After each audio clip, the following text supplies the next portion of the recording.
இருக்கா? நான் காலையில இருந்து பார்த்துட்டு இருக்கேன். உன் ஃபேஸ் ரொம்ப டல்லா இருக்கு. என்ன ஆயிட்டு? ஐயோ பின்னா எனக்கு நாளைக்கு எக்ஸாம். நான் ஒண்ணுமே ப்ரிப்பேர் பண்ணல. எனக்கு எவ்வளவு பயமா இருக்கு தெரியுமா? எனக்கு ரொம்ப என்ன பண்ணனே எனக்கு தெரிய மாட்டேங்குது. நீ வீட்டுக்கு போனோடனே படிக்க ஆரம்பி. நைட்டுக்குள்ள ஒரு 3-4 சாப்டர்ஸ் கம்ப்ளீட் பண்ணிடுவா. நாளைக்கு எக்ஸாம் சொல்லுதே, நீ என்ன சொல்லுத? நான் எப்படி எனக்கு ப்ரிப்பேர் பண்ண? எனக்கு கை கால் ஒண்ணுமே ஓட மாட்டேங்குது. எப்படி படிப்பேனா? ஐயோ நீ டென்ஷனே எடுத்துட்டு இருந்தா பிறகு நீ 5-6 சாப்டர் கம்ப்ளீட் பண்ணிடுவியா? நீ டென்ஷன் விட்டுட்டு ஏசப்போட ப்ரேயர் பண்ண. ஏசப்போட ஞானத்தையும் பலத்தையும் கேளு. ஏசப்போட ஞானத்தையும் பலத்தையும் கொடுப்பாங்க. ப்ரேயர் பண்ணும்போது உனக்கு தெரியுமா, ஏசப்பா வந்து பக்கத்துல சொல்லி கொடுக்குற மாதிரி உனக்கு சொல்லி கொடுப்பாங்க. அதை விட்டுட்டு நீ இப்படி டென்ஷன் எடுத்துட்டு இருக்கா? ஏசப்போட ப்ரேயர் பண்ணு. வேற நாளைக்கு நினைச்சு நீ இவ்வளவு கவலைப்பட தேவையே இல்லையே. நீ ப்ரேயர் பண்ணிட்டு ஆரம்பி. இதோட நிறைய சாப்டர்ஸ் கம்ப்ளீட் பண்ணிடலாம் நீ. புரியுது. அப்ப நாளைக்கு நினைச்சு கவலைப்படாம இன்னைக்கு என்னால என்ன பண்ண முடியுமோ அதை பத்தி நான் ப்ரேயர் பண்ணி நான் ஸ்டார்ட் பண்ண வேணும். தேங்க்ஸ் வேணும். இப்பதான் எனக்கு பெட்டரா ஃபீல் ஆகுது. என்ன பிள்ளைகளா, நீங்களும் ஸ்வேதா அக்கா மாதிரி நாளைக்கு என்ன நடக்க போகுதுன்னு ரொம்ப டென்ஷன் எடுத்துட்டு இருந்தீங்கன்னா டென்ஷன் எடுக்காதீங்க. இந்த சண்டே கிளாஸ் உங்களுக்காக தான். Welcome to RTDM Sunday class. இன்னைக்குள்ள டாபிக் நாளைக்காக கவலைப்படாதே. என்ன பிள்ளைங்களா, ப்ரேயர் பண்ணலாமா? எல்லாரும் கண்ணை மூடிக்கிடலாம், கைகளை குப்பி. அன்புள்ள இயேசப்பா, இந்த சண்டே கிளாஸை தந்த உடைய பெரிதான கிருபைக்காக நன்றி ஆண்டவரே. இதில் வருகிற செய்தி, வசனம், ஆண்டவரே பப்பட் ஷோ, ஆண்டவரே நாளைய தினத்தை குறித்து கவலைப்படாதீர்கள் என்ற வார்த்தைக்காக நாம் உங்களை துதிக்கிறோம், ஸ்தோத்தரிக்கிறோம். ஆண்டவரே கர்த்தர் ஒவ்வொரு பகுதிகளையும் நீர் ஆசீர்வதித்து தரும்படியாக நாங்கள் ஜெபிக்கிறோம். அற்புதம் செய்யுங்க அப்பா. நாங்கள் எங்களுடைய வாழ்க்கையில கடைபிடிக்க கர்த்தர் கிருபை தாங்க. இயேசுவின் மூலம் ஜெபங்களும் நல்ல பிதாவே, ஆமென்.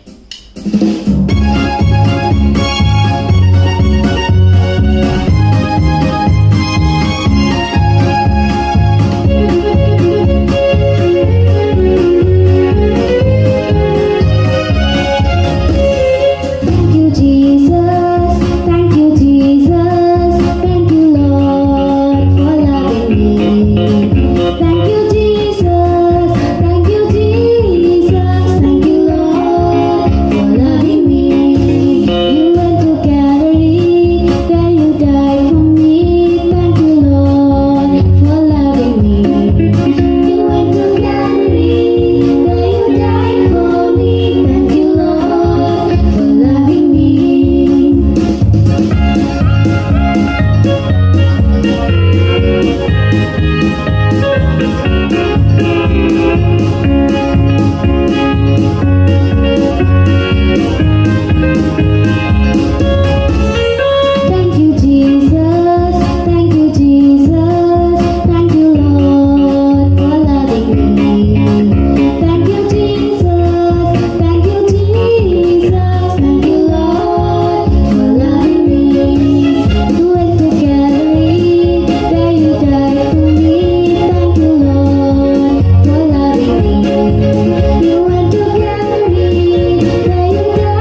இந்த RPTM சண்டே கிளாஸ்ல அன்போடு வரவேற்கிறேன்.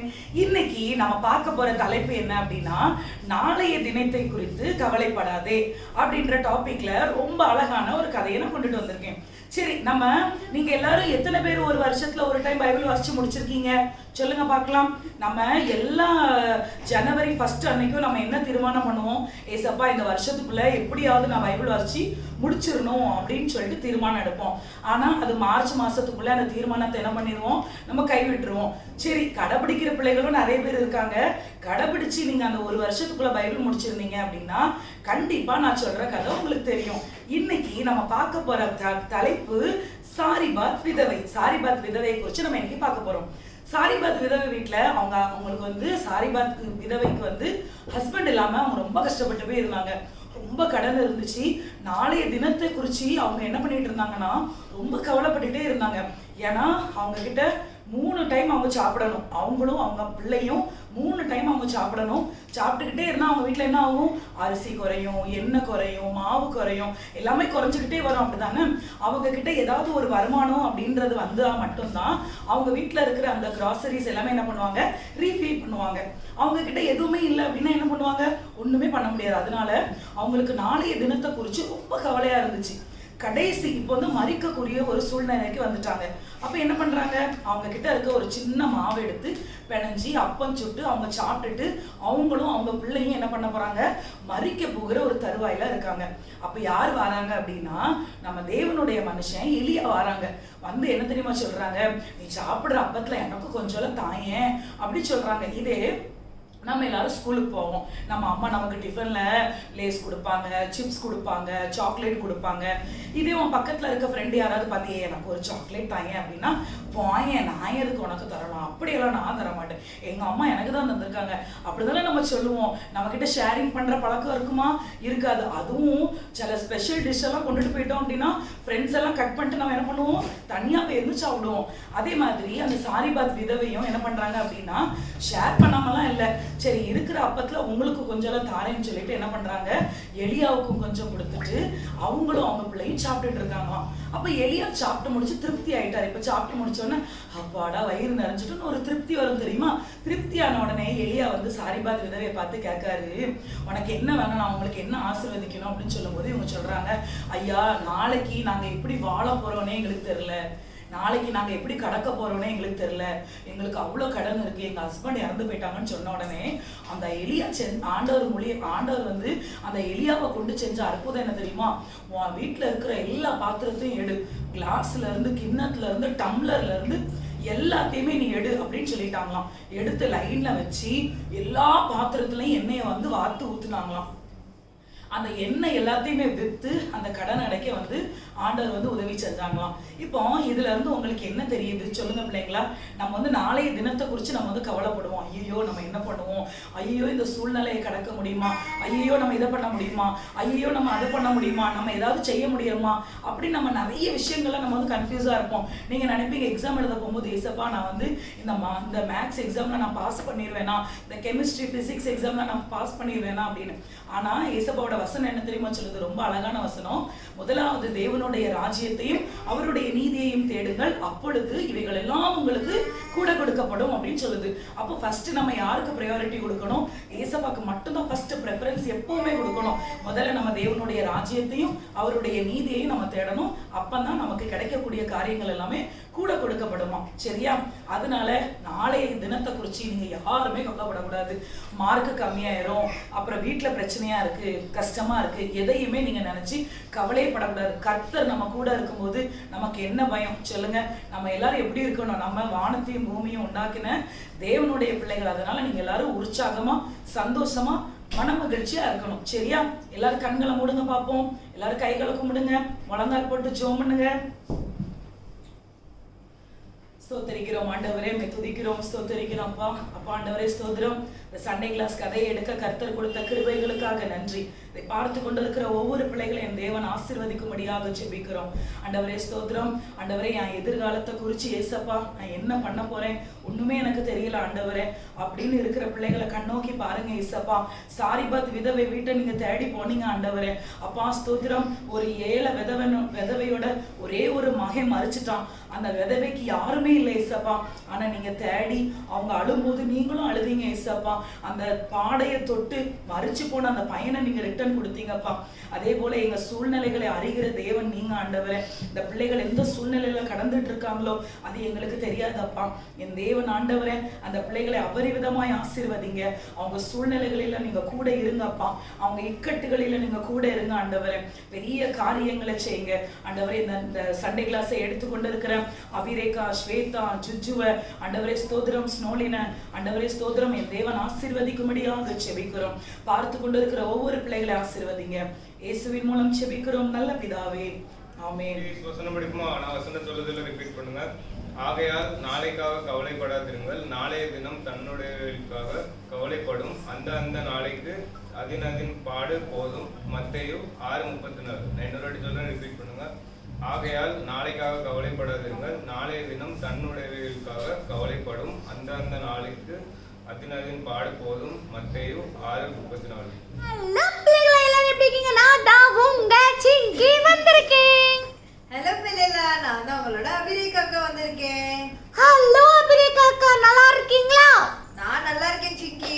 ஆனா நம்மளோட பிள்ளைகள் எல்லாரும் தான் மூஞ்சி ரொம்ப வாடி போன மாதிரி இருக்கு. ஆமாக்கா, எல்லாரும் பாருங்க. இந்த ஜூவைட் மூஞ்சி பாருங்க, அண்ணா எல்ட்ரினா பாப்பா மூஞ்சி பாருங்க, எல்ட்ரோன் அண்ணே மூஞ்சி பாருங்க. எல்லாரும் மூஞ்சும் ரொம்ப சோகமா இருக்குக்கா. ஆமா சிங்கி, அது என்னன்னா இந்த செமஸ்டர் எக்ஸாம்லாம் வரப்போகுதுல்ல, அதான் எல்லா பிள்ளைகளும் அதை நினைச்சு நினைச்சு நினைச்சு நினைச்சு வேதனையிலேயே இருக்காங்க போல. ஆமாக்கா, இந்த ஜூவைட் பாப்பா இருக்கா தெரியுமா, அவகிட்ட நான் அப்படி கேட்டேன், ஏய் ஜூவைட் ஜூவைட் எதுக்கு இவ்வளவு சோகமா இருக்க அப்படி கேட்டேன்க்கா.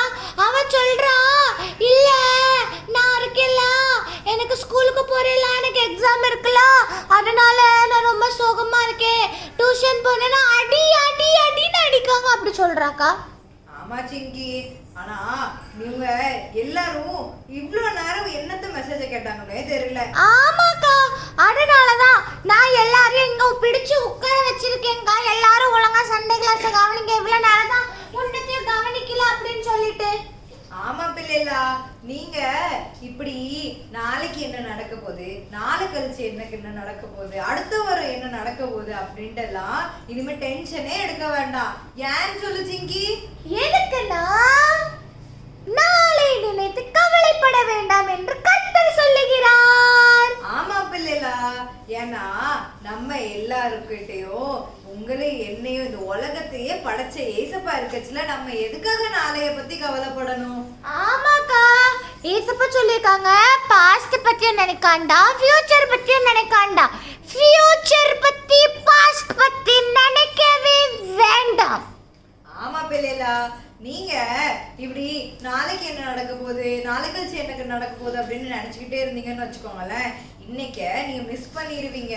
அது மட்டும் இல்லாம நீங்க டெய்லி உங்களுக்கு கவலையா இருக்கா, நாளைக்கு நான் என்ன பண்ண போறேன், நாளைக்கு அப்படி ஒரு விஷயம் இருக்கு, எனக்கு எக்ஸாம் இருக்கு, நாளைக்கு ஒரு அசைன்மெண்ட் சப்மிட் பண்ணுவேன், ப்ராஜெக்ட் இருக்கு, இப்போ நாளைக்கு நான் என்ன பண்ண போறேன் அப்படின்ட்டு நீங்க பேனிக் ஆவச்சுல, நீங்க உட்காந்துட்டு புலம்பிட்டு ஐயோ ஐயோன்னு அழுறதை விட்டுட்டு நீங்க என்ன பண்ணணும், ஏசப்பா என்னோட நாளைக்கு எனக்கு இந்த நாள்ல இன்னென்ன விஷயம்லாம் இருக்கு, எனக்கு கஷ்டமா இருக்கு ஏசப்பா, எனக்கு பயமா இருக்கு, அதனால நான் என்ன பண்ண போறேன்னா அந்த மொத்த நாளே உங்களுக்கு கருத்துல ஒப்பு கொடுக்கேன், நீங்களே நான் வழி நடத்துங்க, எனக்கு பலன் தாங்க அப்படின்னு சொல்லிட்டீங்கன்னு வச்சுக்கோங்களேன், ஆண்டவர் வந்து உங்களோட ப்ராப்ளம் எல்லாத்தையுமே கிளியர் பண்ணிடுவாங்க. அதுக்கப்புறம் நீங்க டென்ஷனே எடுக்க வேண்டாம். ஆமாக்கா, நீங்க சொன்னதுக்கு அப்புறம் தான் இப்ப எனக்கு ஒண்ணு ஞாபகமே வருது. எனக்கு ஸ்கூல்ல போன வாரம் ஒரு அசைன்மெண்ட் கொடுத்துருந்தாங்கக்கா.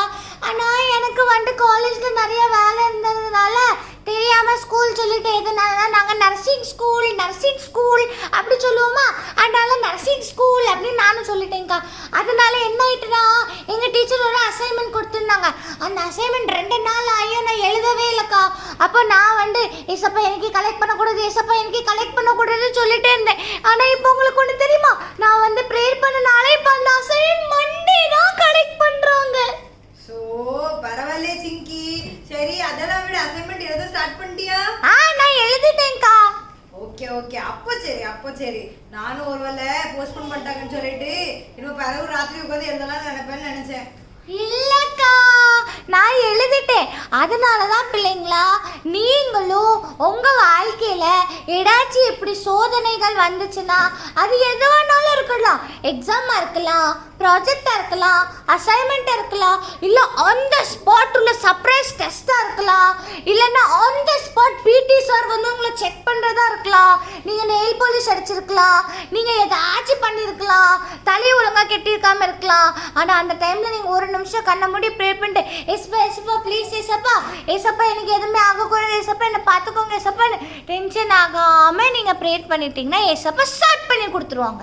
அவ்வளோதான் பிள்ளைகளா. இனிமே நீங்க யாராவது உட்காந்துட்டு அக்கா எனக்கு நாளைக்கு அந்த டெஸ்ட் இருக்குக்கா, அக்கா எனக்கு நாளைக்கு அங்க போகணுங்க, அக்கா எனக்கு நாளைக்கு இது பண்ணணும்னு சொல்லுவீங்களா என்ன? அப்படியே உங்களுக்கு அதில் ப்ராப்ளம் இருந்தாலும் நீங்கள் அந்த டைமில் என்ன பண்ணணும், நாளை நினைத்து கவலைப்படக்கூடாது. ஆன் த ஸ்பாட் நீங்கள் ப்ரேயர் பண்ணி அதுக்கு ப்ரிப்பரேஷன் ஸ்டார்ட் பண்ணிட்டீங்கன்னா நாளைக்கு உள்ளதை பற்றி எதுக்கு கவலைப்படணும்? அவ்வளோதான். அதனால உங்களிடமிருந்து விடை பெறுகிறது உங்கள் சிங்கி, உங்களை பிரிக்காக்கா. மறுபடியும் நாங்கள் எல்லாரும் உங்களை அடுத்த வாரம் ஒரு நல்ல டாபிக்கோட சந்திக்கிறோம். யாரும் கவலைப்படாதீங்க. Everyone smile. ஆமா பிள்ளைகளா, நீங்க ரொம்ப கவலைப்படாத. அடுத்த வாரமும் நாங்க கண்டிப்பா வருவோம். ஆமா பிள்ளைங்களா, அதனால எல்லாரும் நல்லா ப்ரேயர் பண்ணுங்க, பைபிள் படிங்க, பாஸ்ட பத்தியோ ஃபியூச்சர் பத்தியோ யோசிக்காதீங்க. Live in the